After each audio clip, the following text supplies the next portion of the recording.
ಮೊದಲೇ ನಿಮ್ಮ ಪಾದವ ನೆನೆವೆನು ಮತಿಗಳ ಕರುಣಿಸು ಮಾದೇವ.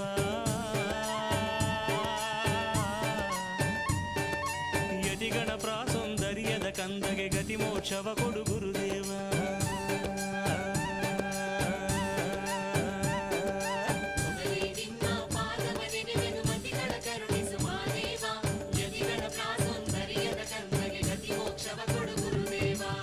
ಹಾಲು ಬುಟ್ಟೋರ್ ಮನೆ ಹಾಲು ಸಾಗ್ರ ಮಾಡಿ, ಎಳ್ಳು ಕೊಟ್ಟೋರ್ ಮನೆ ನೆಳ್ಳು ನೆಲೆ ಮಾಡಿ, ಅವರ ಗಂಡ್ಮಕ್ಕಳಿಗೆ ಗಣೈ ಸ್ಥಾನ ಕೊಟ್ಟು, ಹೆಣ್ಮಕ್ಕಳಿಗೆ ಮುತ್ತೈದೆ ಸ್ಥಾನ ಕೊಟ್ಟು, ಅವರ ಬಲಗೈ ತುಂಬ ಬೆಳ್ಳಿ ಕೊಟ್ಟು, ಎಡಗೈ ತುಂಬ ಹಿಡಿ ಹೊನ್ಕೊಟ್ಟು, ಸಕಲ ಭಾಗ್ಯ ಸಂತೋಷ ಕೊಡು ಮಾದಪ್ಪನ ಪಾದಕ್ಕೊಂದು ಸಲ ಉಘೇ ಎಂದ್ರಪ್ಪ.